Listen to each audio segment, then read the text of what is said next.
The Fantasy Six-Pack Hour. With your hosts, Joe Bond. You're awful. And AJ Applegarth. It's Sin Shu Chu. It's a mouthful.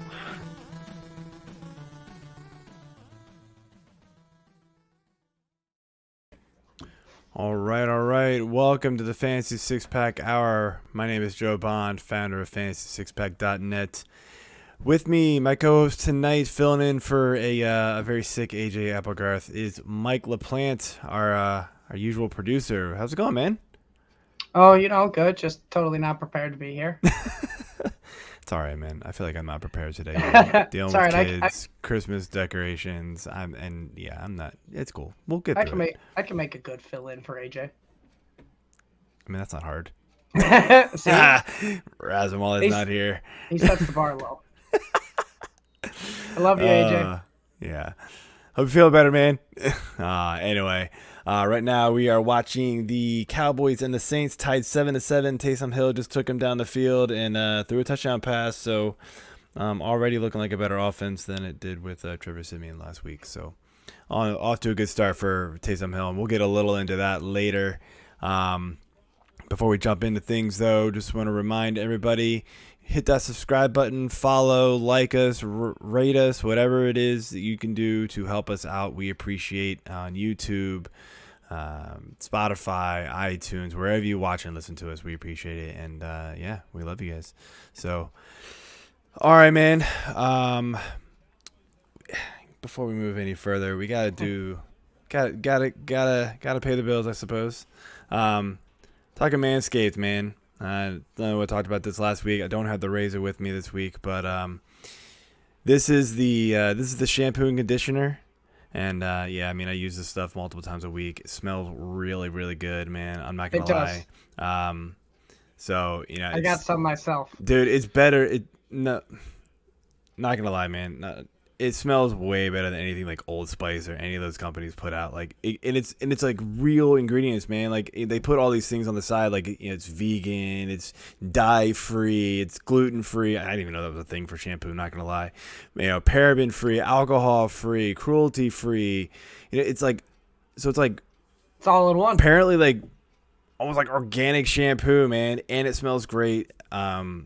This stuff's awesome. You can get this off Manscaped using our promo code F6P20 in the ticker here if you're watching, and it will also be in the show notes if you're listening to us on iTunes or Spotify or wherever. You can get 20% off plus free shipping. And guys, with the holidays coming up, and ladies, for the holidays coming up, man, this stuff, the soap, the body wash, and honestly the razors, these are the real deal products, man. Like I always sort of was like, whatever, like I'll just use whatever I got. No, this stuff makes a difference, man. Especially the razors, they are the real deal. So make sure you go out there and spend the extra little bit of money it takes to get this stuff, because it is well worth it. Yeah, I think the ladies are gonna like it just as much as the guys, just because. Yeah.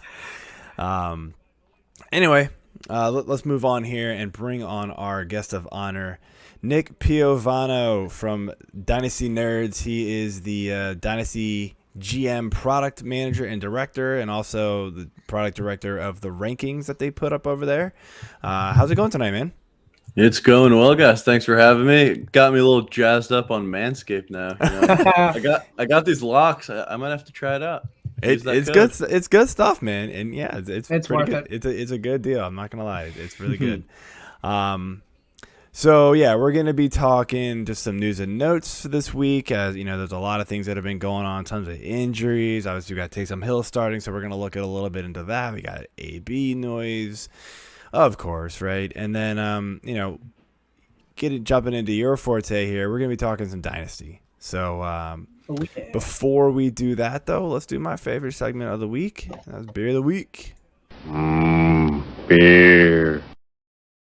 So, Nick, what you got? What you got for us, man? I've got a mouthful of a beer here. It's called Water Balloon Fights, spelt with a U like a bull, from Bolero Snort Brewery. It's in Carlstadt, New Jersey, about 5 miles from MetLife Stadium, and home of my beloved New York Jets. All right. Mike, I don't know if you were even ready because we told you were drinking or doing this show about 10 minutes beforehand. Are you drinking the usual with us, or? I'm gonna support the Water Boy H2O, man. All right, You gotta man. stay hydrated. I got a little bit of that, but it's not I got that some great. Bush Light upstairs. I'm prepared. It's all right. So Slap on the wrist. I'm actually drinking one that I have had on the show before. It's been a while, but it's an Aslan Beer Company. It's in Northern Virginia. It's called Drippin' on the Cheap. 8.5% double dry hop, double IPA. I think I gave it a 4 out of 5 on Untapped. It's really good. It's actually, I mean, it fits the name. It's actually one of their cheaper IPAs as far as like their good ones. So I was actually shocked at like the ratings it got with the price, because usually like the $14, $15 4-packs don't get the 4-star ratings, but this one did, and so I was like, I guess I'll give it a shot, and it lived up to the name, so I'm good. Cheers, Can't guys. go wrong with 4 stars. Absolutely. All right, so let's jump into these news and notes, man. So first off, we need to talk about some Taysom Hill. He's taken over going forward for the Saints, it looks like. He has already thrown for a touchdown pass, as I talked about. I know the first couple of drives weren't so hot for him, but he was a top 10 quarterback last year when he started games for the Saints. Nick, what's your thoughts on him moving forward? And is he, like, if for some odd reason didn't get picked up in your leagues, is he an automatic pickup for you? Yeah, at this point in the season, I would, in a 1 QB league redraft, I would pick him up if I'm kind of sitting nice for the playoffs as a backup, I think. He's kind of a mid-low end QB2 for me the rest of the way. I think he'll have some really nice weeks. He'll, fall over the goal line a couple times and get those 6-point touchdowns rushing. But I wouldn't feel that comfortable kind of relying on him week in and week out. So I think if you're looking pretty for the playoffs, then you can get him as a backup just in case something happens. If you need to pop him in, he could have a big week. Yeah, I mean, he's still in the same situation Jameis was and Trevor Siemian was. He's down a bunch of key players. Alvin Kamara, Michael Thomas ain't there. They're rocking with Antonio Callaway, Traquan Smith. I mean, Mark Ingram's serviceable, but he's certainly no weapon. So, Yeah, I mean, I think he's got a pretty solid floor because he will run, so that he's got that. Yeah. I don't think it's quite as much of a floor as like a Jalen Hurts. Although last week that didn't work out for anybody. But, that's going to happen, for a guy who doesn't have the passing ceiling as some of these other quarterbacks. You're going to get, the literal floor from a guy like Hurts every now and then, which was, still double-digit points. It wasn't like, he just dropped off like a rock. But, I still think he's fine. And, we see he can make things happen. It'll be interesting to see who his actual favorite passing target is, if it actually matters. My guess is it probably won't.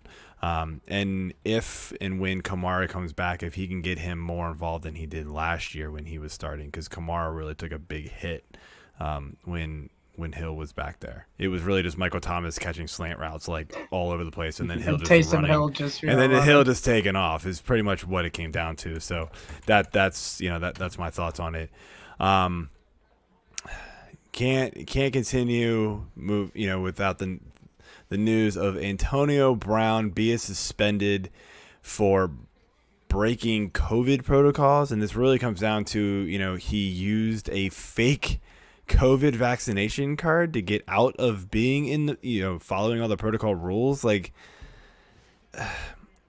we all know AB's got issues, but my gosh, man, like, this is just ridiculous. And of course, he was already injured. He was already ruled out for this week, and it's maybe that they just ruled him out early because they knew he wasn't gonna be eligible anyway. But I don't know, man. Like, I don't know if there's really anything to take from this, but maybe if you are stashing him on your bench for playoffs, Nick, like, do you still hang on to him hoping that you can get there with him on your bench? I would. I mean, yeah, he's been ruled out this week. I think he was also ruled out already for next week. Well, at least it was most likely he's out. So the Yeah, suspension is probably only adding 1 week. I think that's true. if you use kind of the rose-tinted glasses, you could just see that as a bye week for him coming off the injury, and he should be pretty ready to go by the time he gets back in the lineup. So I don't think it would change too much. I would still stash him. Yeah, he's actually a great stash if you're, already in that playoff spot. Yep. If you're still fighting for it, man, you can't afford holding somebody like that on your roster. So if you have that playoff spot locked in, man, he is a great stash because when he comes back, he's the number one target for Brady. I know it's Godwin and Evans are there, but that's his boy, along with Gronk. Yeah, I mean, I agree. I fortunately have him in a league where we've got IR, so I don't have to worry about it. And he'll Lucky. still be IR eligible because I think they're just going to keep him injured while he's suspended, so he'll just stay out. So it'll be fine with me. Yeah, I'll tell you. I don't know if you play on Sleeper, but on Sleeper he's marked as suspended, and I can't. Yeah, it sucks. I can't put him in my IR. So it depends the host. It's actually Sleeper. So not Sleeper. It's ESPN, that one. Oh, okay. Sure, it might be good. So I know Sleeper. You can turn it on that you can put suspended guys in IR, but by default they don't let it. Yeah, I'll have to check that with my ESPN league. It might, before I make a move, I might have to be forced to figure out what to do with him. So it's a good call. I did not think about that. Have not looked yet, obviously. All right, so kind of remnants from last week's bad week of injuries, man. We saw a lot of big names go down, and starting with the top here, Christian McCaffrey goes down again, unfortunately. Done for the season. I mean, obviously, we're gonna. I think we can get into him a little bit more later with some of the dynasty talk. But as far as moving forward with this team redraft-wise, like my question really is, what does this do for Cam moving forward? And then is there anybody on this team that you can really trust moving forward, knowing how bad it looked last week, honestly, without CMC in there for the majority of that game? Nick, you can go. Yeah.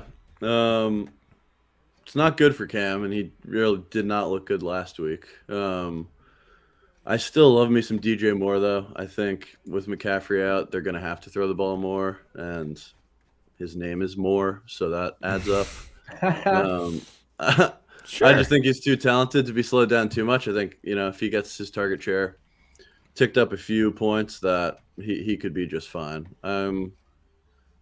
I was really bullish on Cam when he first came back for fantasy purposes, just because of the rushing. Last week didn't look great, but I'm not totally sold on him being, completely washed, like some are saying on the Twitter timeline. I think he's a great red zone weapon, but I just going, from the 20s to the 20, in between the 20s, man, he just makes some boneheaded throws, in my opinion. But he's not washed. He's just a great red zone weapon. If they used him like Kyle Shanahan used Trey Lance in San Francisco, oh my God.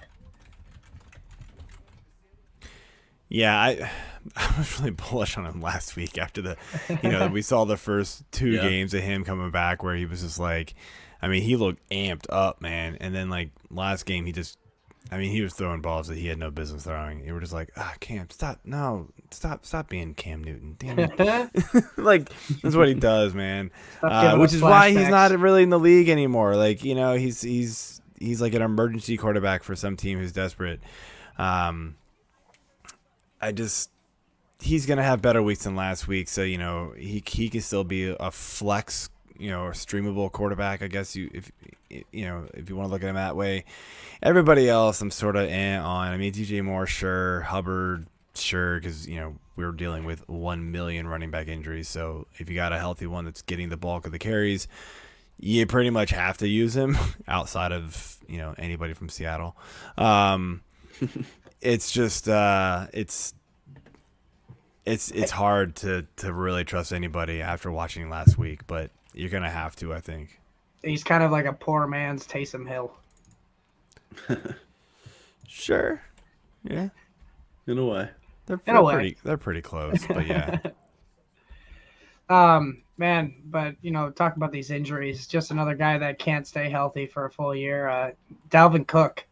I know we'll touch on him a little bit more, in the injury section.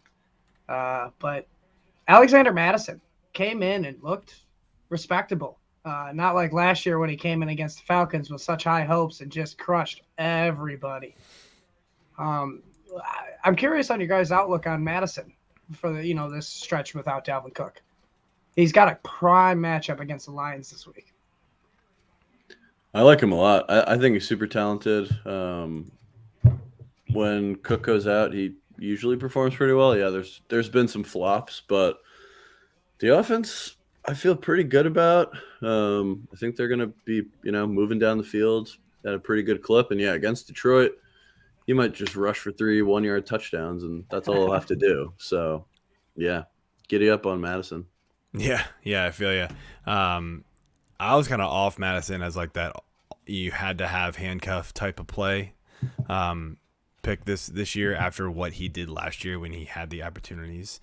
He looked really bad last year, but I guess chalk it up to the COVID year. Who knows? But he's looked phenomenally better when given the opportunity this season. So I love him this week. I am actually really shocked to see that his price on DraftKings was $7,600 already. He's like 1, 2, 3, 4, 5. He's the 6th highest running back on the slate. Like he's over Fournette and Patterson, who crushed it last week. I'm I was just wait, gonna say, what? Fournette had 4 touchdowns. Yeah, it's pretty shocking to see that. So like, I might be a little hesitant to use him there, but I mean, 7,600 is not not breaking your roster. But there's some guys underneath him that I would probably rather spend money on than Mattison at this point. So, That's next fair. up, a big blow here to the 49ers, and it is Deebo Samuel with a groin injury, going to be out at least a couple weeks here. He was seeing more running back touches than anything lately, which was, I liked it being sprinkled in, but it was like the only thing he was doing there. And, you saw what happened, when they tried to force that a little too much. He got injured. Like, he was really good catching the ball in space, pretty much automatic 100 yards every week, it felt like, receiving. But they decided to go this route. It made sense when Mitchell went out and, Wilson and company were not getting the ball. We're not getting the job done. So they used Deebo that week, but they saw it was successful. So they kept doing it and kept doing it and kept doing it. He gets hurt. So now the question is not so much Mitchell. I think Mitchell's pretty safe. But, can Ayuk really be that, that wide receiver one? I think people are like, oh, well, now without Deebo totally there, Ayuk can be the guy. And I'm not so sure on it. Nick, what's your thoughts? Yeah, I'm not so sure on it either. I think they spread the ball around too much. I don't see them really featuring Deebo as like Ayuk as like an alpha receiver getting, tons of targets. I think maybe Elijah Mitchell or some of the other backs get a couple more carries per game, but overall it's probably not going to move the needle too much. If anything, the offense is maybe a bit less effective and there's less red zone opportunities, but yeah, I like Ayuk as a player. I just don't think this is going to be a huge boon to his production. Yeah, I tend to agree. Yeah, I like that he's finally getting involved. But no, they're probably just going to involve Kittle more. Yeah, that's a logical reason. But we can talk about another guy who's lingering with injuries here. He's kind of playing right now. We got Zeke. It's kind of a bummer because he was a sleeper for at least me because he was going so late in the first round. And he was kind of showing it because he had that volume. I know Tony Pollard was sprinkled in there every now and again, but it was still Zeke's offense. But now with this injury to Zeke, I mean, it does seem to be, Tony Pollard getting that 50-50 split might even trend towards that 60-40 split. Can we trust Tony Pollard to keep up the efficiency he had with such little carries?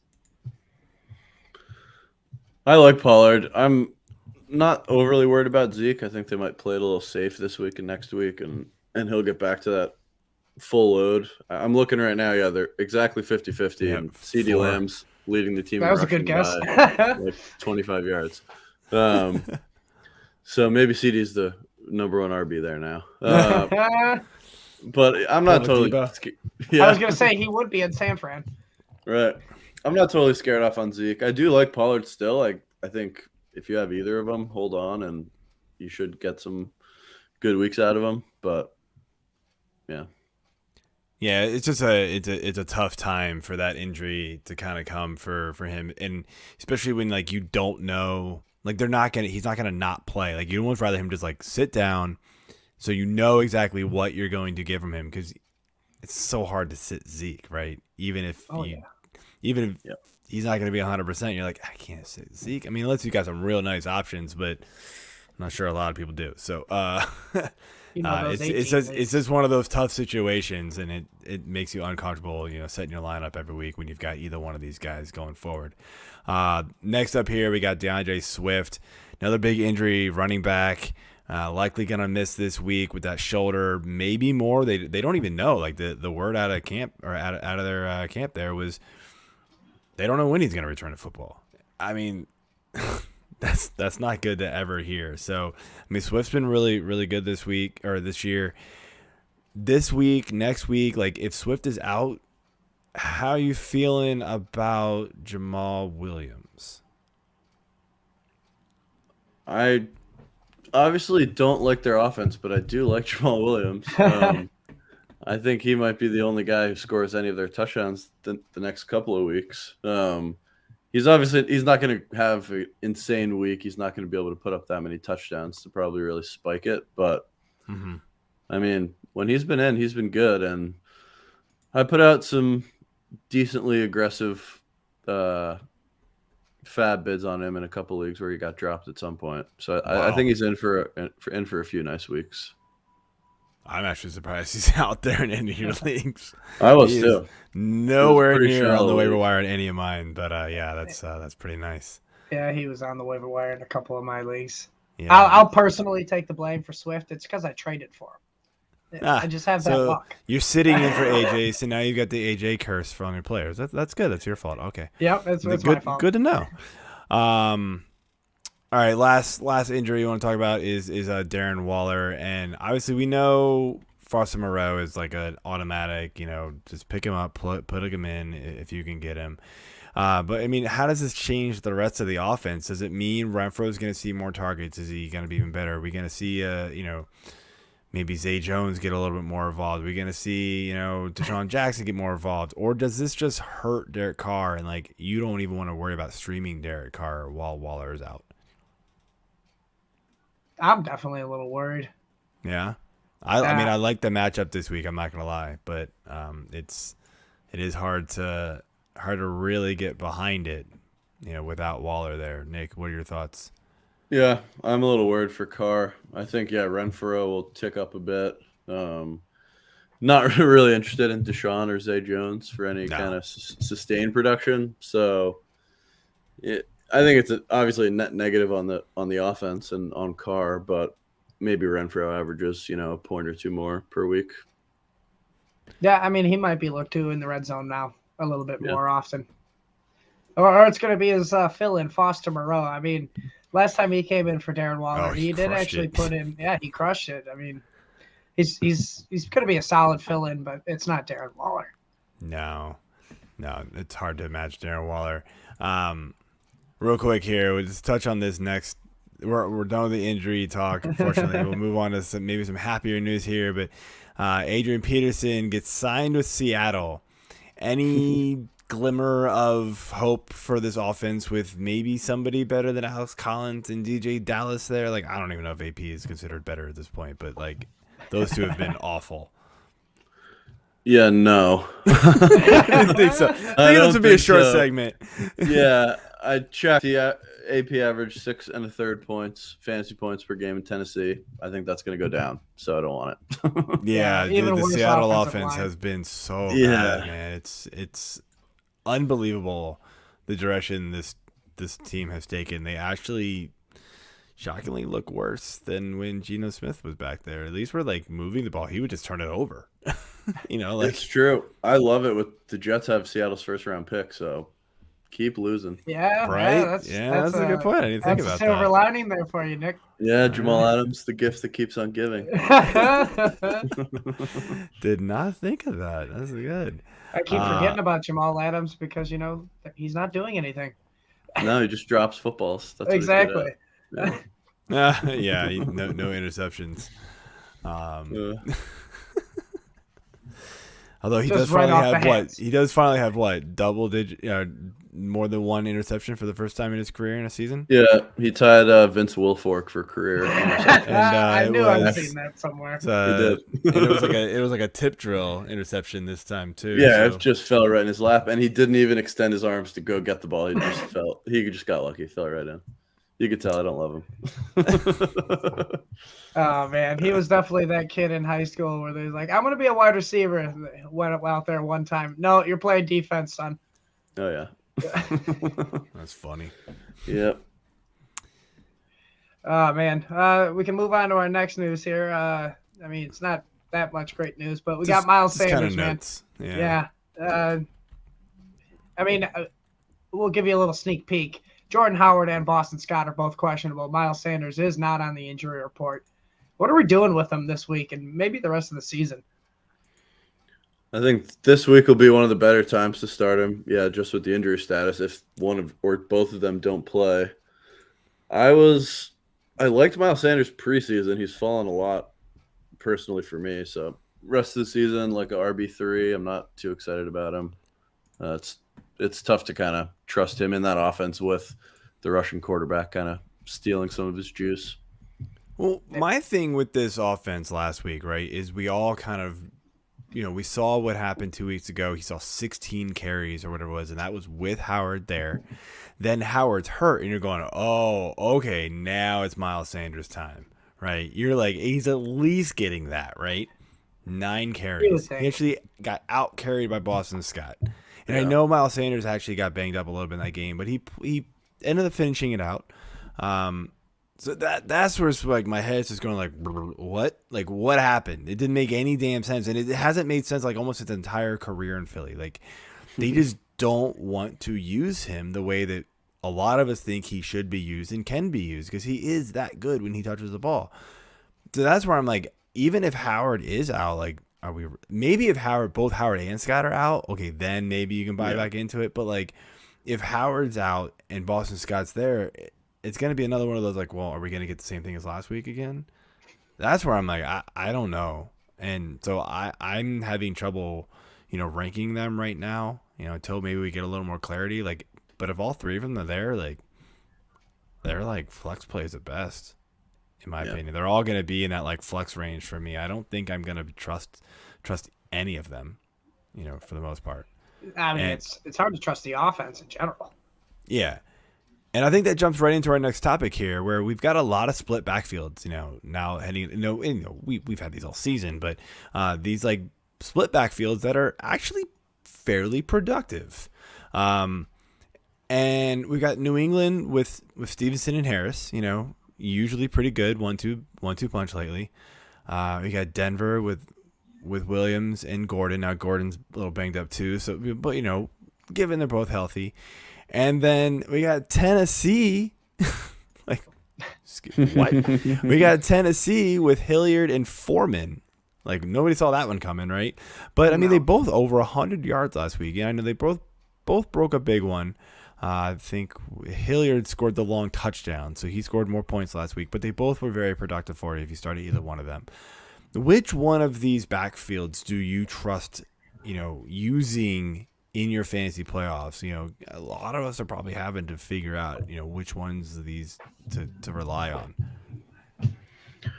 Yeah, I would look to Denver. I think Javonte Williams is the most talented out of that group, and probably has the best opportunity now with kind of the door opening a bit more with Gordon banged up. He has been getting used a pretty good amount too.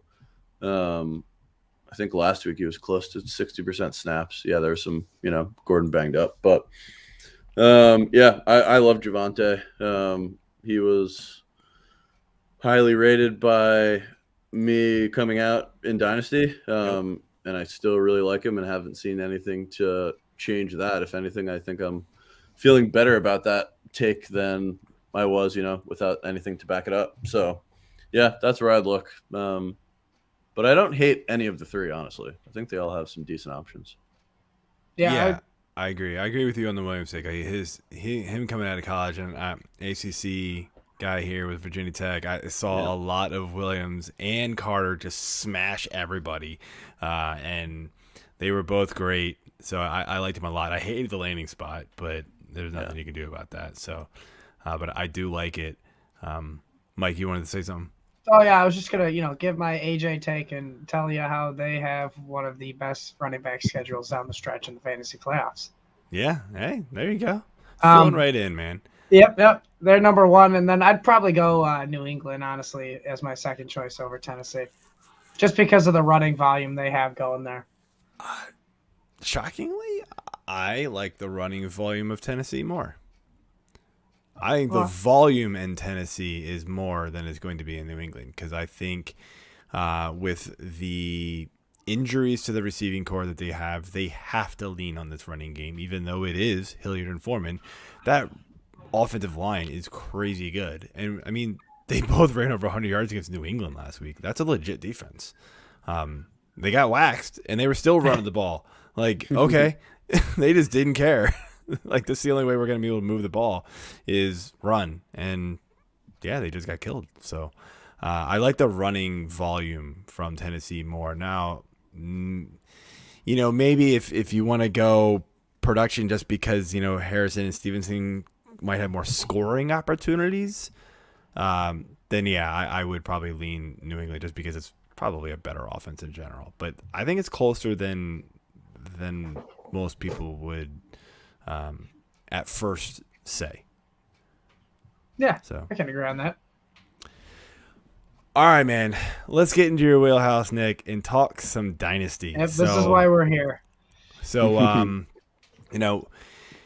just kind of all over the place, but more kind of focused on, let's look at these, these contending teams, these teams that are obviously, looking to get into the playoffs, looking to be contending teams to win their leagues this year. And then those teams that, they're pretty much out of it. They're looking for, next year, 2 years, 3 years down the road. So there's a lot of scenarios to go around right now. And, this is likely the last week of trading for any league out there, I would imagine, if it hasn't already passed.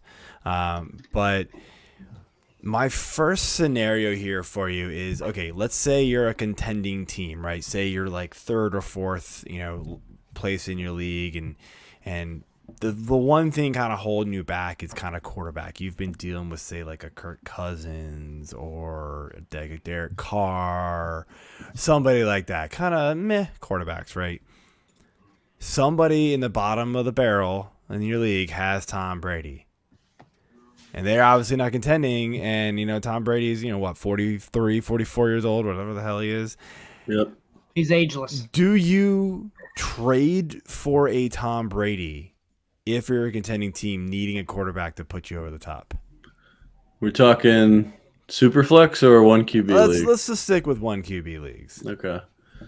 Superflex, I think it's a no-brainer. Yeah. I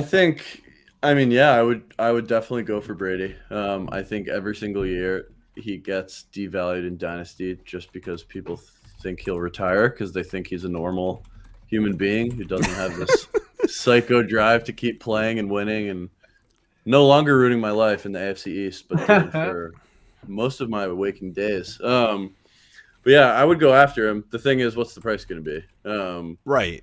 I live in New England, and most of my leagues are my buddies, and the price there is going to be more than maybe some people listening elsewhere.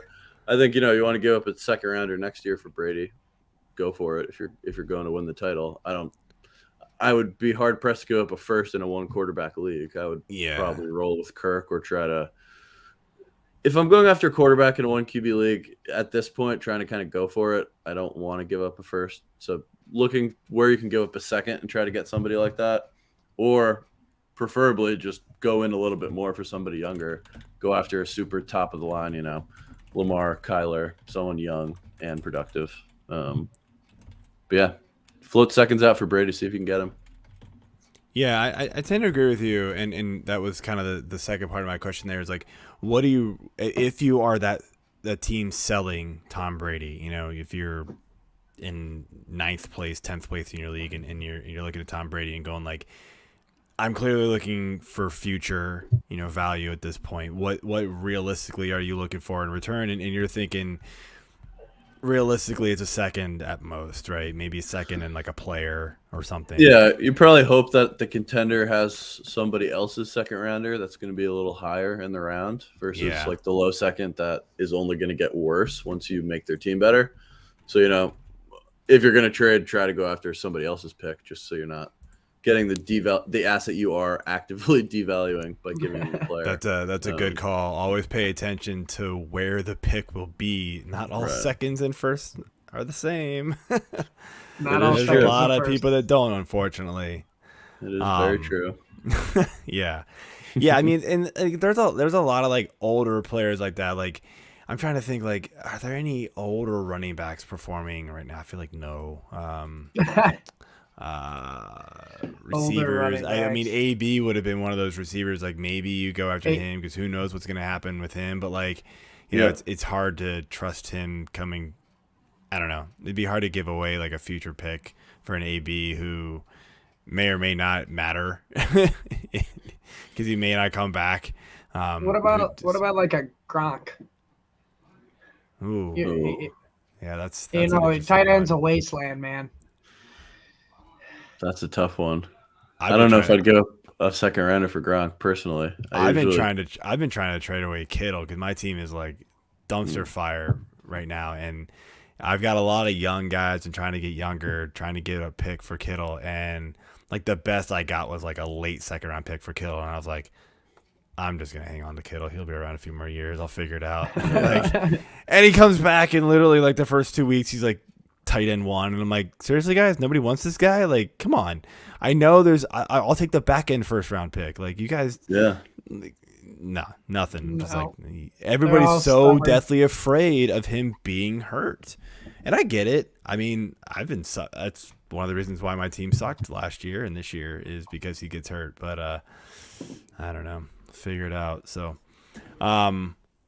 okay, so let's take on kind of same type of team, same contending teams, right?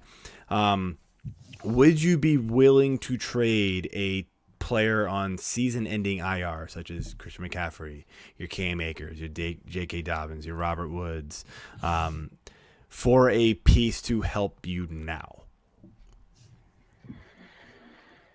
Oh, trade away. I see. Yeah. So if you trade them away, like these are guys that are going to have value in the future. CMC's maybe a little different because I think everybody's sort of hesitant with him now. The bad taste in everybody's mouth with him. But, Akers is sort of up and down, sort of question mark too with the Achilles. But, Dobbins and Woods, I think people think, these guys can be valuable. And there's other players on season-ending IR too that I didn't mention. But there's lots of guys that, have a lot of value in the future and can help you down the road.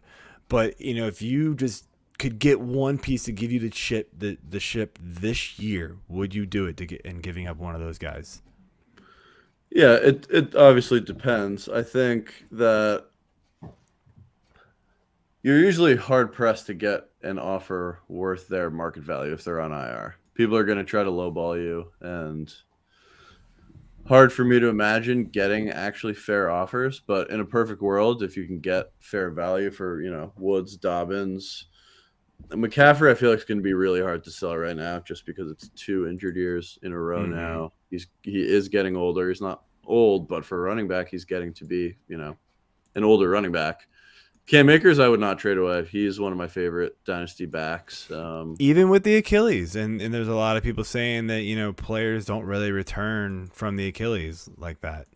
Yeah, I'm not too worried about that. We've seen in recent years a few more athletes come back, especially actually like Olympians and athletes in other sports. The surgery seems to be getting better to recover. Obviously, NFL is a different story, but I think a lot of the kind of narrative on the Achilles players not coming back, it hasn't usually been super top-end talents. It's been a lot of kind of average, below average kind of players. So That I makes love me feel Akers. better because I've got Akers in that same dynasty team that I've been talking about, and I immediately, as soon as I heard Achilles, I was trying to ship him. I'm like, anybody want this guy? Like, I thought my team was going to be somewhat decent this year, but then I lost probably every other good player to injury, so I just nosedived and sold off a couple pieces to get some picks, but still, like, nobody wanted to give me Akers.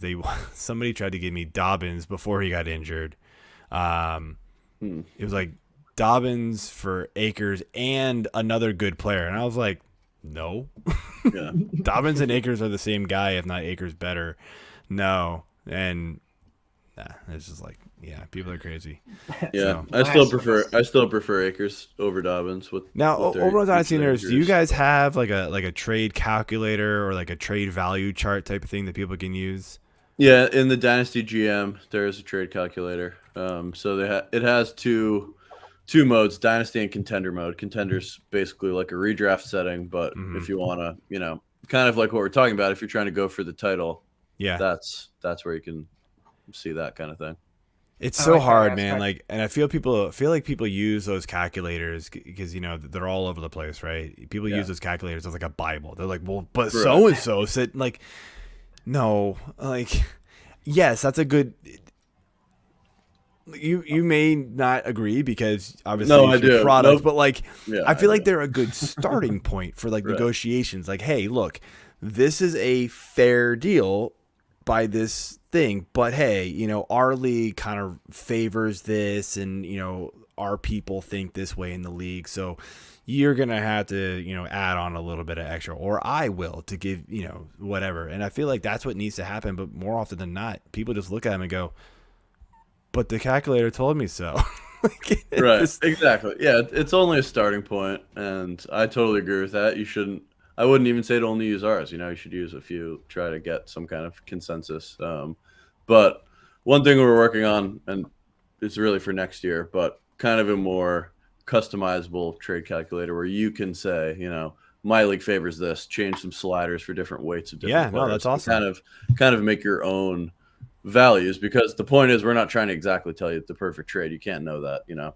Leagues aren't played in a vacuum. So yeah, I totally agree with that. And- That thought. Yeah, and it's also hard because you're just evaluating player A versus player B, or A and B or C and D. And like, yeah, that trade on the surface might look okay, but when you're looking at like team rosters and structure of the team and team builds, then it doesn't make sense. You can't take that team's two best running backs away, and yeah, you're giving them better receivers back, but they don't need the receivers. So like the trade doesn't fit. Exactly. That's where like knowing how to trade comes in a long way. And we do in the preseason, we kind of go through like a how to trade segment, and I write an article on the website too in the preseason to kind of like remind people, hey, it's not just about the player value, it's does it make sense for the other manager's team Right. too. So, and it's even more so in Dynasty because like people aren't going to want to just give up the future just because it makes sense value wise. Like, no, not doing it. So are there any other, like, so we talked about like, yeah, you'd be willing to give up some of these IR players. Who would be some of the players that you would be looking to target? Like, I don't know, that's like such a tough question because there's so many different scenarios that could go out there, but like, you're giving up say you're giving up a Dobbins, right? Because you just kind of need that one piece. Like, what would you think would be fair value in return for something like that? Oof. Yeah, that's a tough one. You'd probably be looking to try to get like, in my experience of playing Dynasty football, you probably are looking at likely getting an older player in return because you're giving up the younger, Right. but he is Right. hurt. So like if you're getting just a piece now that's working, you're probably looking at like an older type player that doesn't have as much future value, but he's going to help you right now. I'm trying to look at some of my own rankings to try to see who's around the same spot. I mean, yeah, it also depends if you're trying to totally go for it, or if you're kind of in the middle and you want to get back, a second round pick and a lesser player. Yeah. 'Cause you can also go that route. But I'm thinking like, Yeah. what about, What about getting like a Daryl Henderson, who is younger, but like maybe he doesn't have a ton of future value because Akers is returning next year, and so his value in the future could just be done if Akers does actually return healthy. Like he could be a guy that like total rental, but Right. you're giving up a really good player in like a Dobbins.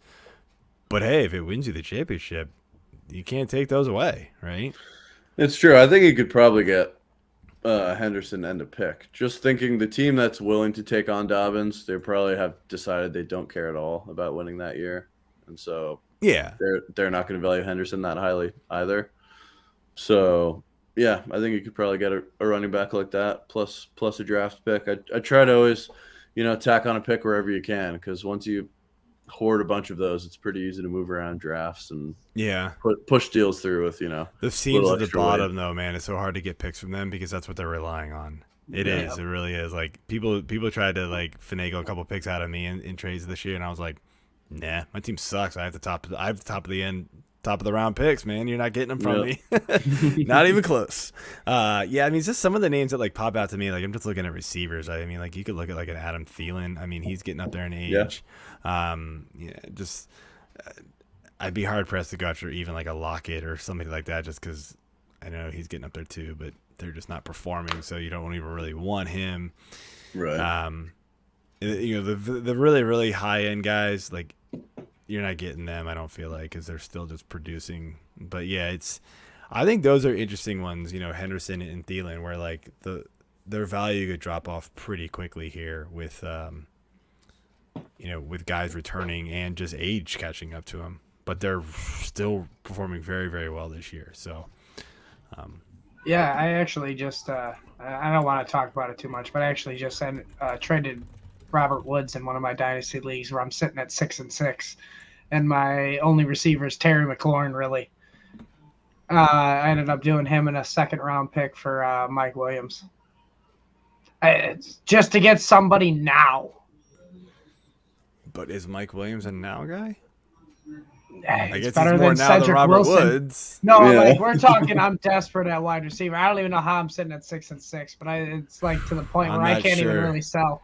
Honestly, I'm not sure that's gonna make the difference for you. I think you might regret that move in the long run, because I personally am not Well, a he's Mike younger. Williams guy. I traded Mike Williams this year. No, for I a know, first and round. you got him for a I was first like, round bye. pick. I sold him real high. It was like, and then he's done nothing since I sold him. So it feels real good. Anyway, let's move on here, Mike. You start the next segment, man. All right, let's talk about these younger players. We always want to get younger in Dynasty. These players that are really showing flashes of talent. Elijah Moore, AJ Dillon, Tony Pollard, and Elijah Mitchell.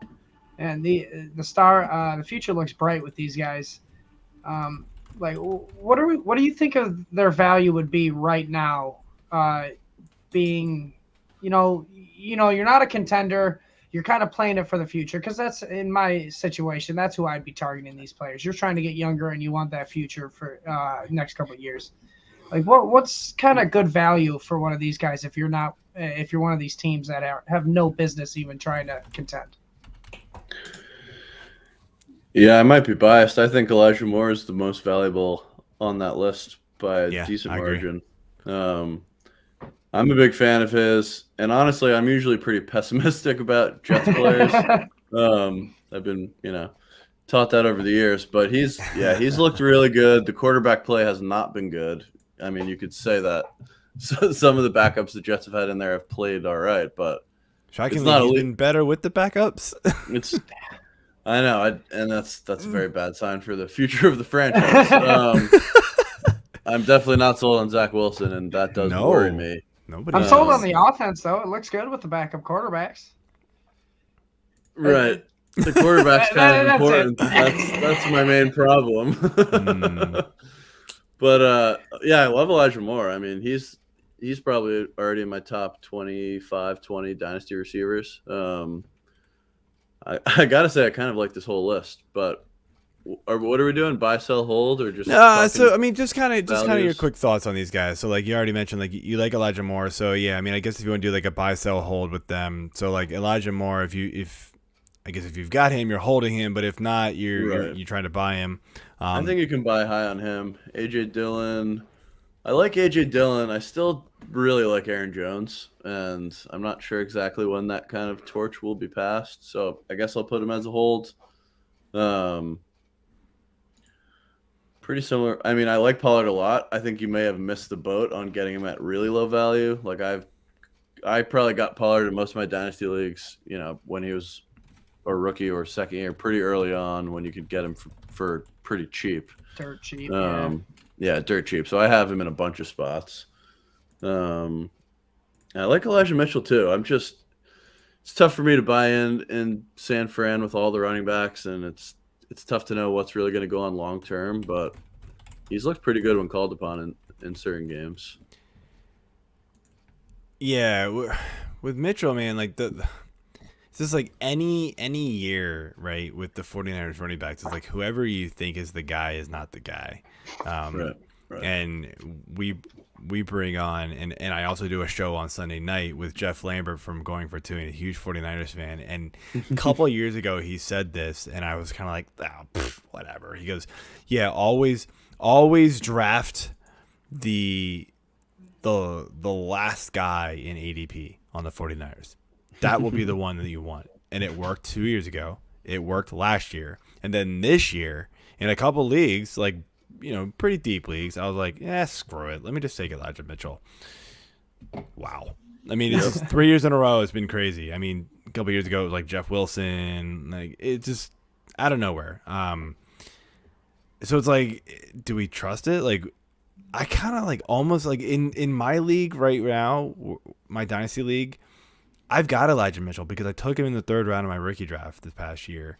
And I'm sitting on it and I'm like, how valuable could he be? Like, what could I legit get for him right now? If I could get like a 1st round pick for him, like, I think I might do it. But nobody was even like asking for him. And I was throwing him out there like, hey, Elijah Mitchell's available. Nothing. I'm like, wow. I mean, nobody wants 20 points a week from their running back. I know people need running backs. I mean, like, I don't know if he's a hold or if he's a sell. I think it's probably a sell. I feel like you could get a 1st in some leagues, and I would definitely take a 1st, like you're saying. Even if it's like back end 1st, I feel like it's worth it. Yeah, that's just take the profits when you can, Yeah, off the 3rd round pick. Yeah. Yeah, because next year Mostert's gonna be back. I mean, at least we think. Maybe. Who knows if Sermon will get in good graces at some point. They'll probably draft somebody else because that's just what the 49ers do, or they'll pick up somebody else, and then Shanahan will just be like, oh, yeah, we'll use this guy. And this is what he does. We'll sign you off the practice squad. Yeah. The last grouping here is any of these Pittsburgh wide receivers. Now, talented group, right? What do you do with these guys knowing that Big Ben's, retirement is imminent at this point? Go Najee Harris. Yeah, I mean, I think Big Ben retiring will ultimately be good for them with his current state. I don't know how quickly they'll get a quarterback that's decent, but I was gonna say, because it's not who they have on the roster. Right, it's definitely not who they have on the roster. That we know too. Addition by subtraction. Right. I Maybe they'll get love Joe Flacco or Mike White in there. He could. Oh God. I mean, I just love how everybody's like, oh, gotta put Mason Rudolph in there. He's so much bigger than Big Ben. Guys, we've seen this story before. It does not work. No. Big Ben might suck right now, but it is definitely not Mason Rudolph time. I mean, as a Washington, home team. You're going to say Dwayne Haskins might actually be better than Mason Rudolph if he could actually pay attention to the game in front of him, and not take pictures with the fans on the sidelines, but I mean, at least he's got kind of a live arm. That's all I can say with him, right? He's got a live arm. Mason Rudolph I don't know. He just doesn't seem like he's got it. I don't really think Haskins does either, but I mean, if they don't get anybody else next year, I would think that they've got to move on to Haskins, at least try it. I would too. I think just out of the receivers, Juju's kind of interesting right now. Value's probably as low as it's been. Mm-hmm. Oh, yeah. He'll probably be playing somewhere else next year. So just because it might go well and the guy who owns him probably is jaded and, might sell him a little low. So interesting guy to kind of knock the door on. I mean, yeah, you're not getting Deontay Johnson at a low value, and No, you're not getting probably Claypool at that low value just because they're both solid and they're both very young.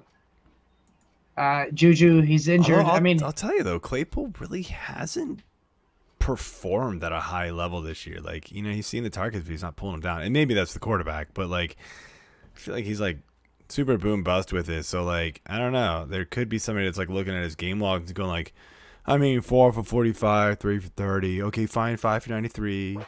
Yeah, And then it's like nothing after that. It's like, he's up here. Like, and so I don't know, maybe you could, but yeah, he is young to where like somebody could be like, all right, I'm not selling him.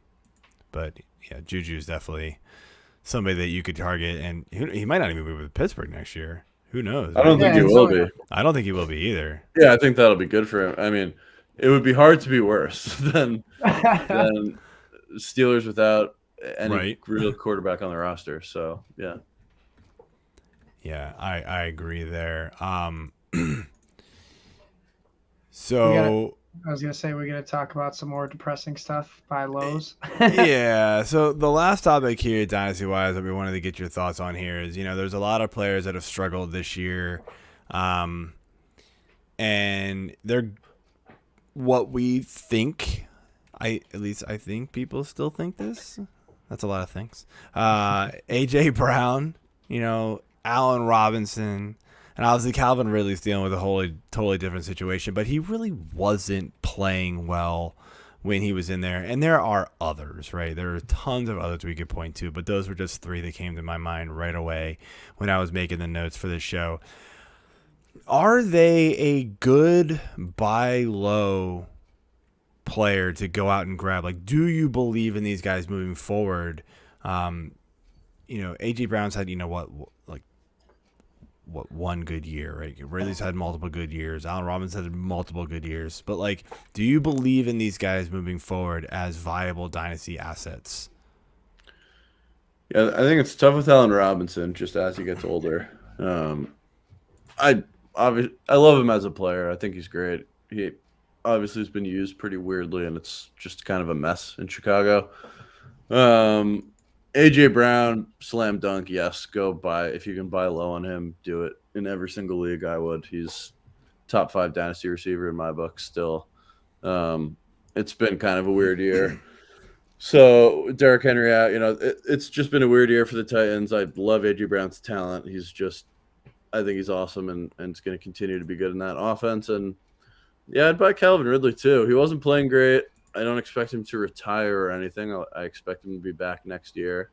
Obviously some risk there, but the Falcons are going to need a new quarterback. That's kind of the question mark. I don't think Matt Ryan will be there for that long. It's probably not next year he gets replaced. Maybe it is, but that's kind of the question mark with Ridley. So I think AJ Brown is the for sure buy out of those 3 that I feel confident about. Yeah, I agree there. AJ Brown is obviously the easy one for me. I've actually heard. Sorry, Mike. I've actually heard rumors, and I saw some article posted somewhere that like Ridley might be out in Atlanta. Like they might not bring him back. Oh wow. There may be nothing to that, but sure. It's something that somebody wrote, and I forget where I saw it. It like passed by my Twitter feed and was like, "Oh, that's interesting," and I just didn't stop and read it. I was busy. Something else came up. Putting up lights. No, not today. That wasn't today, but yeah. I am a little curious. Now, this isn't really injury related now, but it is dynasty related. I want to know your thoughts on like a Deshaun Watson. I know it's up in the air with him, but like, is he that's a good one? Is he like too much of a risk to go buy low for? No, I don't think so. I mean, in Superflex, it's a little riskier. In a 1 QB league, I feel like you can swing for the fences a little more, and you won't be paying as much. But if he plays, he'll be great. I did it. I don't know if you guys have ever played on Reality Sports Online. but I started one of those leagues this year. It's basically the startup auction. You bid contracts, and so you're bidding years and dollars against everybody else. Okay. So like a 1 year, $40 million deal will outweigh 2 year, 40. 2 years 80, kind of like that. So the years also trump it. And yeah, we got Deshaun Watson at a huge discount. It's a super flex league. And separate the art from the artist, I think as a dynasty asset, yeah, I would take the risk. Who knows what'll happen, but track record with NFL player wrongdoings is usually weak penalty. So I don't know if that'll change. Can't argue with that. Yeah, that's a tough one. And so is that basically the same thing as a contract league? It's like a contract league. It's just kind of it's all on the platform. So like every year, it's free agents that you're bidding these contracts and dollars against each other. So it's really the platform just has this kind of like contract weight based on the years, so you can bid against. That's pretty cool. Contract leagues are I've tried one and it was very poorly run. I actually didn't even know the guy who ran it. I got like talked into doing it, and yeah, it was kind of bad. And so like we bounced pretty. We went into it, and I told the guy right before the league started. I was like, wait a minute, we don't have to fill a roster on draft night, so somebody could literally buy like 5 players at max value and be done. I'm like, that's a bad idea, man. That's a really bad idea. That's going to ruin values of players and make the league really difficult to play in years past number 1. And he let it happen, and it was a nightmare. People like after the draft were like, "Wait a minute, I don't have any free agent money or any money to draft rookies next year." Yeah, yeah, and I was like, "I'm gone. Bye, guys. Have fun with this league." Like the commish did not listen to me. So yeah, contract leagues they're tough, man. But yeah, they can be tough. Kudos to anybody who can go. They sound fun if you can get them to run right. Yeah, I think. Yeah, it's the only one I'm in, and they kind of do it for you, so you won't really get in a scenario like that. Like it's pretty. The rule list is actually pretty short. I think most contract leagues, there's a lot of like manual tracking outside of the site usually, and it's tough. That sucks. So it's really tough. Yeah, this makes it a little easier. Yeah. All right, man. Well, that's all we've got for all the the Week 13 talk and Dynasty talk, man. I appreciate you coming in here and talking with us. I know you got to go. We got to run through the injuries and some DFS talk here to close it out. But definitely want to thank you for coming on. But before you go, let everybody know where they can find you on Twitter and what you guys got going on over at Dynasty Nerds. Yeah, appreciate you guys having me on. You can find me on Twitter at Dynasty Stump for updates on our Dynasty GM tool. If you haven't checked that out, it's on dynastynerds.com. Give it a try. It'll sync all your leagues across all various sites. MFL, Sleeper, Flea Flicker, FFPC, a few others. More coming soon. So give that a check. Gotta love versatility. You got it. We're gonna keep making it better. So appreciate you guys having me on, and go Jets. All right, man. Yeah, I've got Elijah Moore and Michael Carter in my Dynasty League, so go Jets. Jets, Jets. All right, man. Have a good night, Nick. All right. Take it easy. Bye. Take it easy. All right, Mike, let's rip through these injuries. I'll start here with quarterbacks and running backs like usual, and we'll close off with receivers and tight ends with you. And so, obviously, Kyler Murray is still questionable with an ankle. Did get a limited practice in today, so we'll see what's going on. It looks like he's in at least trending in the right direction. We got Justin Fields questionable with a rib injury, limited practice today. Jalen Hurts also limited practice today, questionable with an ankle. Something to really look at there. Could really destroy his value with an ankle injury. Like even if he does play, they might not let him run as much. What's your thoughts there on that one? Oh, I'm worried. That one scares me for the whole value of the offense, honestly. Yeah, I've got him ranked pretty high still, but I am basing it off of maybe he'll come off the injury report. And if he doesn't, I'll probably move him down a few slots because I'm really nervous with that ankle. That's his whole That's thing. where 90% of his value comes from, it feels like. And then Daniel Jones, he's questionable, but it sounds like it could be on the wrong side of questionable. Neck injury. They're not really sure with him, but he did get in a limited practice today. But it sounds like he could be missing time, which honestly, I don't know if it really does anything to that offense. Like, they're just bad, man. That offense is garbage. No upgrade with Mike Lennon. No.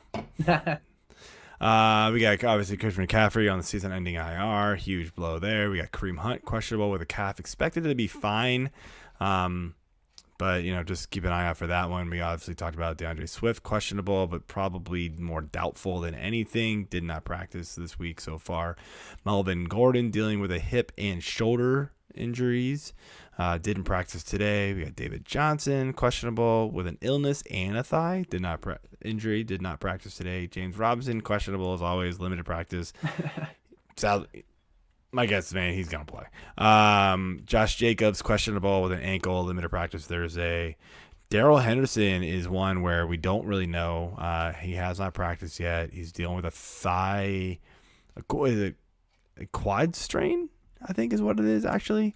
Questionable. Dude, let me tell you about this. So that ESPN league, the home league, I had Cordero Patterson, right? And I was like, all right, I've got Antonio Brown sitting on my bench, sitting my IR. I didn't know when he was coming back, and had it worked out, trading for DK would have been awesome at this point, but it hasn't worked out, right?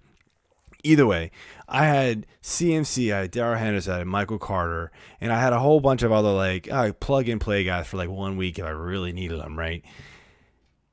Since that trade, I traded Cordero Patterson and Julio Jones. Now Julio Jones is pretty much a wash. It didn't matter. He was just kind of I just threw him in to be a name. Got DK back. DK has been absolute garbage, as we know.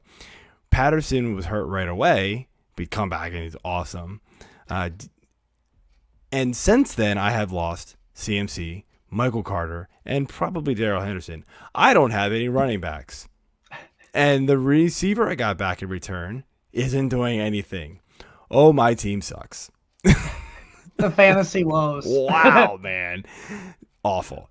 Dalvin Cook. That was a trade that helped nobody except, him. I don't even really think it helped the other guy because he lost the first 2 weeks after I traded him. I was going to say he's out of the playoffs. He's only winning it now.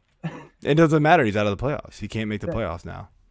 Yeah, so his hope was that he was getting guys back and he could go on a win streak, and that was it. And that's why I took DK from him. Since I thought I was taking DK from him, he pawned DK on me. Jerk. Just like you pawned Mike Williams off. Yeah. What's up, Keenan? Dalvin Cook, questionable with a shoulder. Didn't practice today. Probably going to miss at least a couple weeks, so don't expect him to play. Brandon Bolden, questionable with a knee, limited practice. Boston Scott, as we've talked about. And Jordan Howard, both questionable, so look out there. Trey Sermon, doubtful. Who cares?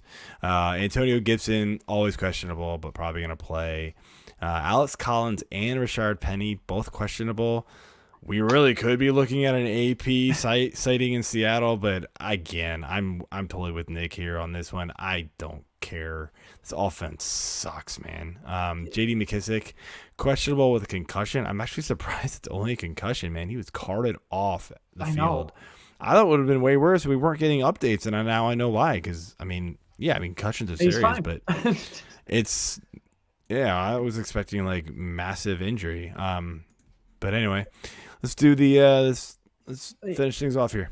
Yeah, let's move on to these wide receivers. We got DeAndre Hopkins. He's questionable with that hamstring coming off that bye. He had a limited practice log, but that does concern me coming off that bye. Mm-hmm. You got Allen Robinson questionable with a hamstring. He didn't practice Thursday either. Darnell Mooney, fire him up. Brandon Cooks questionable with an illness. He didn't practice Thursday. My guess is this is more of a Veterans Day, just because of that illness. You got Odell Beckham. He was questionable with that hip. He didn't practice Thursday as well, but I see him playing as well. Mm-hmm. Sterling Shepard questionable with those quads. He finally logged a practice though. Hallelujah. Because now we got Kadarius Toney questionable with an oblique and quads injury, and he's not practicing Thursday. So, I mean, they need somebody besides just Kenny Galladay and Evan Ingram. We got Corey Davis here questionable with a groin. He also did not practice today. Obviously, this one we all knew about. Deebo Samuel, he's doubtful with the groin. He did not practice today, and he's not expected to play this week. Keep an eye on him for next week because the guy's an animal, and he could come back. But yeah, you got DK Metcalf questionable with the foot. He had a logged a limited practice Wednesday. Maybe he can turn it around, but it's hard to with that foot injury. And then this one, Curtis Samuel questionable with the groin. It's not like he's been doing much lately, anyways. But he logged a limited practice Thursday. Next on our tight ends, we got Cole Kmet, questionable with that groin. He practiced in a limited fashion on Thursday. If he's out and Allen Robinson out, man, I'm really liking Darnell Mooney. Maybe sneak into your value play for that DFS. Jimmy Graham? Jimmy Graham? God, I hate hearing his name. I don't think Mooney is a value play anymore, man. He's 56. He's kind of like mid-range player all the way. But yeah, he's a good play. We got Jack Doyle here, questionable with the knee. The only reason I put him in here is because I wasn't sure if people out there chasing the points he had last week. Of course they were. Tight ends suck. Why wouldn't you? Especially after the news of Dan Arnold going to the IR with his knee, expected to miss 4 to 5 weeks. Man, that's a big hit right there for your streaming tight ends. Darren Waller, we touched on him. He's doubtful with that knee. Don't expect him to play this week. I can't spell his name right in the show notes, but Logan Thomas is questionable with that hamstring. He logged a limited practice Thursday. And then our boy, Pat Freiermuth, questionable with... Yes. AJ, I know you miss saying his name, so I'm going to... Pat Freiermuth. Questionable with that concussion. That's the new soundbite for the... we gotta get that for him. For the new sound bite for the opening. Figure it out. That would be great. Gotta update that. He did practice fully. So I mean that's good. Oh, that's good. Yeah. That's good. Really good news. But that pretty much wraps up I didn't write it in the show notes, but I wasn't sure if it'd make a huge impact just because of how overall the Buffalo Bills defense has been playing. But Tre'Davious White was sent to IR. That is big, man. Effectively ending his season. So, wide receivers might be able to do a little bit more on that defense, but it's still a tough defense. Still a tough defense, but yeah, that's a tough blow. He's one of the better corners in the league, so that's a big blow. All right, man, let's finish up with the DFS picks here and start with our stacks and smash plays. And my stacks are. I don't actually love a lot of the high price stacks this week. Lamar is hard to stack with anybody. Kyler, I kind of want to wait and see what's going to happen here. Plus, he's hard to stack with anybody because nobody on that receiving corps has really been blowing up with him. Stafford, okay last week, but probably not hitting value at 73. But Tom Brady, he's been kind of up and down lately, but I'm expected to bounce back this week against Atlanta. 7,200. I don't think Tom Brady's going to go, let me give another 4-touchdown game to Leonard Fournette. No, Tom Brady's going to want his eventually. So I think he can get it this week. And against Atlanta, that's a good matchup for him. You compare him. I like Godwin better than Evans. And Evans is actually $100 more. I know Evans sort of is that kind of, to me, he's more that boom guy.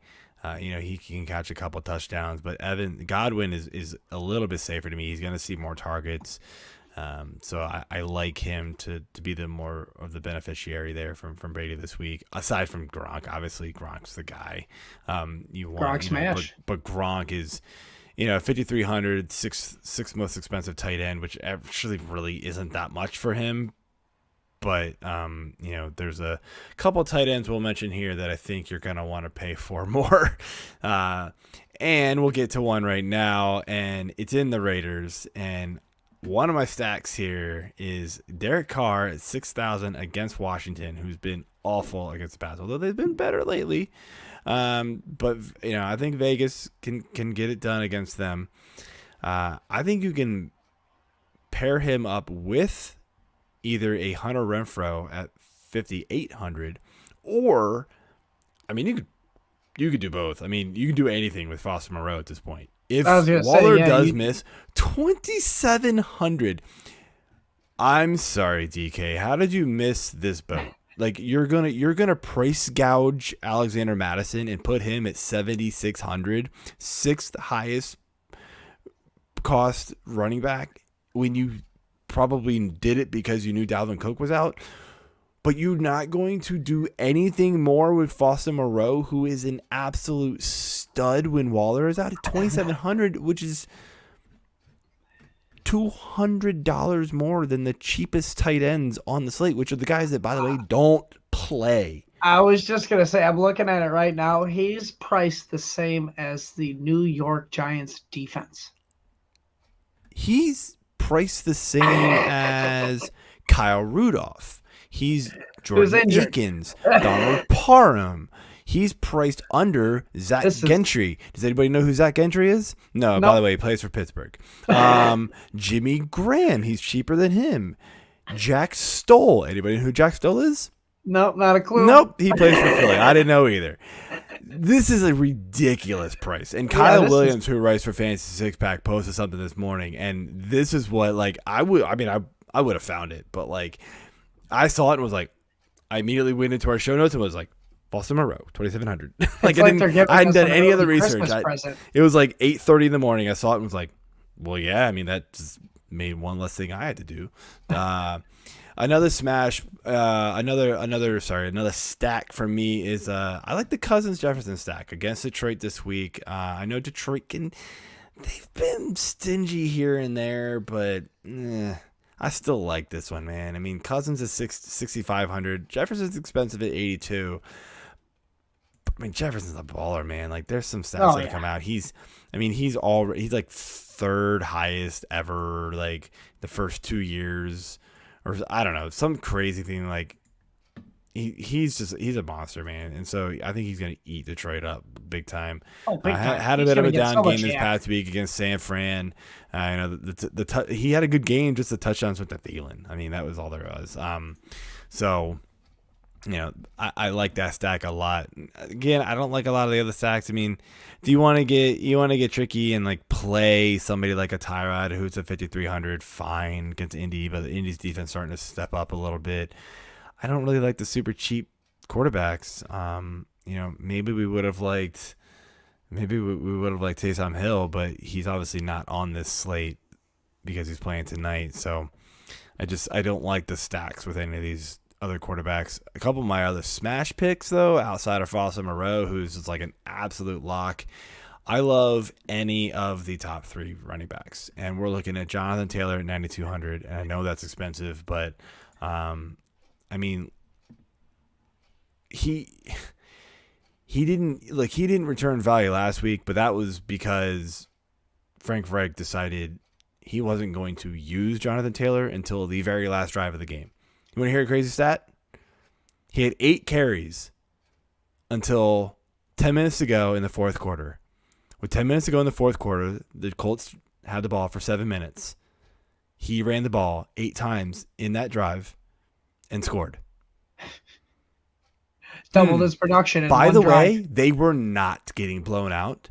And even more, by the way, they were winning for a lot of this game. Yeah, Carson Wentz had a good game, but why do you not run the ball with one of the best players in the NFL, which just destroyed one of the best defense in the NFL the week before?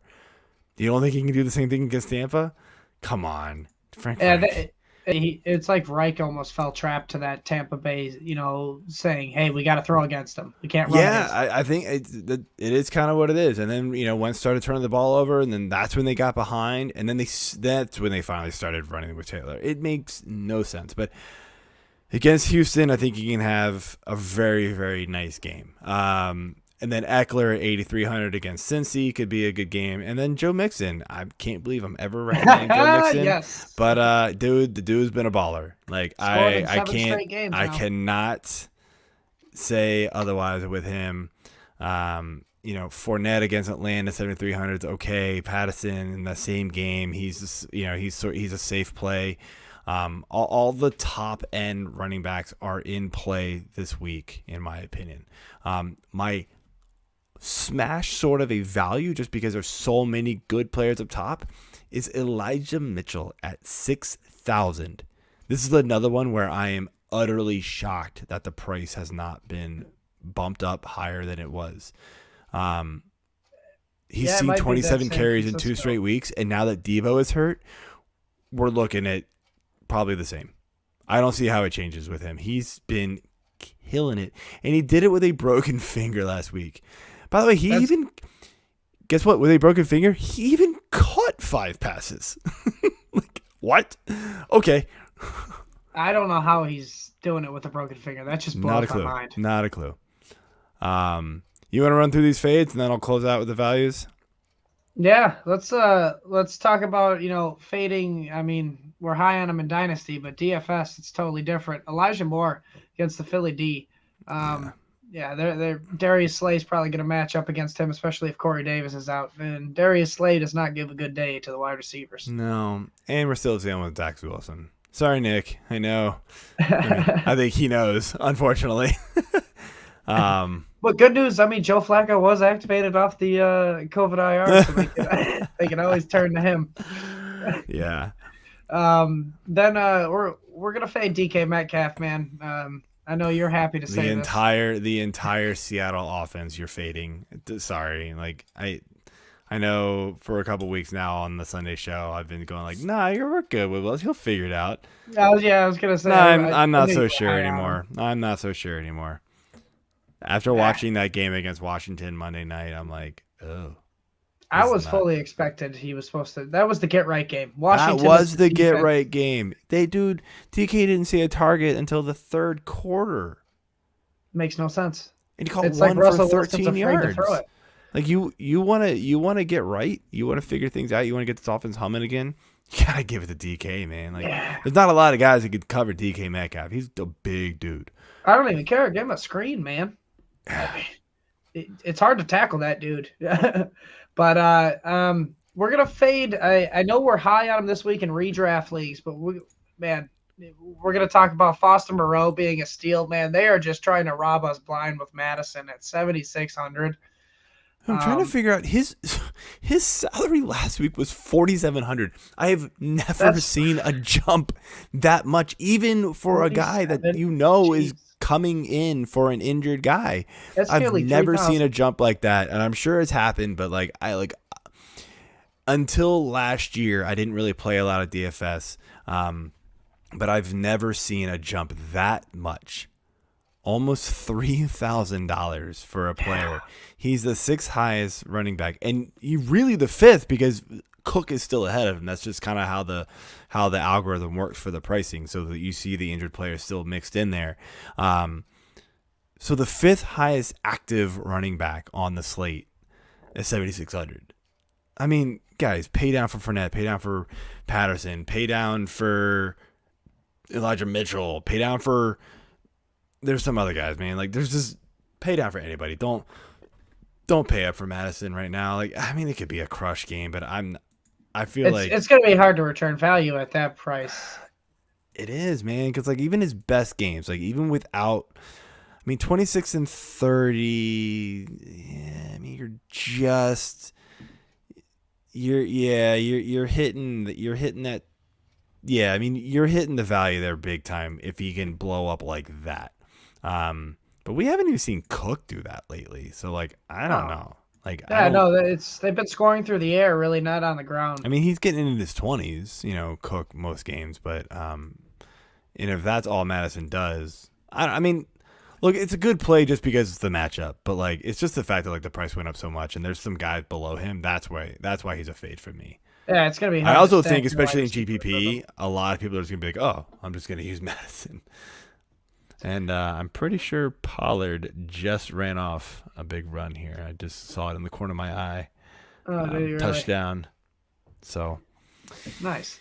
Our next guy here, Saquon, 6,300 versus Miami. Miami's actually been pretty solid the past couple weeks. I know we were targeting them early in the season, but man, their defense has turned around. They have, and Barkley just. The entire Giants offense isn't good. They're slow playing Barkley, so yeah, I'm not feeling it. I think that they're just Joe Judge is slow playing us. I don't know. And obviously, even with Daniel Jones, if Daniel Jones misses time, it's probably gonna make things worse. I would imagine. I'm out. Finishing things off here with the value plays, and besides the Foster Moreau, which is obviously 2,700, that one is an obvious value play. There's not a lot of like easy oh my gosh, you've got to go use this guy big time. But 5,400 for Jamal Williams is pretty nice value there, especially if Swift does miss this game. We've got Rashad Bateman at 4,900. He's been leading this team in targets for the last few weeks, by the way. Not really blowing up yet, but I mean, look, you give me a receiver who's leading the team in targets, and I get it. It's the Ravens. They don't pass a ton, but you give me that guy at 4,900, and I'm fine with it. I mean, the Ravens don't throw a ton, but I mean, they have gotten into the 40s a couple times. They're still throwing in the low 30 attempts, a lot of times. Yeah. Lamar's his completion percentage isn't there. It's in the low 60s, so he's only completing 20 to 25 of them a game. So, but yeah, I mean, I'm Bateman's going to have that game where you're like, oh, why didn't I see that coming? And I mean, it's Pittsburgh's defense hasn't been awesome. And I mean, look, lately, if this were 5-6 years ago, I'd be like, avoid this game like the plague. It's going to be 9-6. Sit Lamar Jackson. But it is not that anymore. They've been shootouts. So I'm all for trying to target this game. Especially where you can get some cheap value there with Bateman. And then, call me crazy, man, I like Russell Gage. 5,300 against Tampa Bay. Gage has been up and down. But look, I mean, teams are targeting Pitts. And that's pretty much it. And Gage has been a beneficiary of it, more times often than not lately. And I really do like, Gage being a viable target again. We've seen 8, and then a 3, and he got shut out against Dallas, but 8, 8, and 7, the other 3 games around that. And he scored last week. If he can, he's only 5,300. If he can catch 5-6 balls for 60, 70 yards and somehow get in the end zone, easy value there at 5,300. So I like that one as sort of a, you can throw in like a Van Jefferson at 5,300 as well. I did like that one. I'm off of Boyd. There's really not a lot down here, man. Well, I'm kind of curious on what you think about Ayuk a little bit with Deebo out. Do you think 5,600? I mean, that's decent. I actually did look at that one. Seattle. It's just, again, I'm kind of with Nick where he was saying earlier, I don't know if he can be a true number one, right? At least before teams had to respect Deebo, right? And they were obviously doubling Deebo more, a lot. And so Ayuk was reaping the benefits of that. Now that Deebo's not there, I mean, there's still Kittle. But who's the other guy? I mean, I guess it's Elijah Mitchell. Well, if you want to get really crazy, I guess you could go with Juwan Jennings, right? 3,100. He caught a touchdown last week. But can he step up and be that guy? I guess if you if you want to really go high priced with a lot of players, and if you want to fit in a Foster Moreau at 2,700 and a Juwan Jennings at 3,100, you can go get whoever the hell you want. Have fun. In fact, I might do that, actually. You could get all 3 of those top running backs you were talking about. I don't know about that, but it's going to be fun to build a lineup around those two. If we weren't at an hour and 28, I would say I would try it right now just to see what it would do, but we'll talk off air, and maybe I'll share a quick build on Twitter with that later. That'll be a fun one to build. Now that I'm noticing it's 3,100, I totally forgot about Juwan Jennings, because he's 3,100, and he's obviously going to be slotted into a much higher volume role than he had before. But again, it's San Fran. They don't they don't pass the ball, man. Like it's just. If they do, it's 2 yards to the left. Yeah, I mean, we're looking at, we're talking about the Ravens not throwing the ball. San Fran's even way worse. 28, 40, 19, 22, 26. And those are the attempts, not the completions. Oh, gosh. Those are not gaudy. good. I mean, it's efficient, though. I mean, his completion percentage is way higher for the most part than Lamar. So at least it's more efficient. But yeah, that'll be a fun one. I want to build this one out just to see what it would do. So I'll have to have some fun with this one after we get off air. But all right, man. Well, I want to thank you, Mike, for stepping in for AJ. And AJ, man, feel better. Hope you can come back next week. With that being said, please subscribe. Hit the subscribe button. It's down there somewhere on YouTube. The follow button, the like button. Give us those reviews on wherever you watch and listen, man. It really does help us out, and we appreciate it big time. Hope you guys enjoyed it, and you're enjoying this game, which I think the Cowboys are now winning 16-13. No, 20-10. Sorry, I had that totally wrong. Not any of those scores were right that I said. So 20-10, and yeah, good luck in week 13, and we will see you all next week. Have a good one. Peace.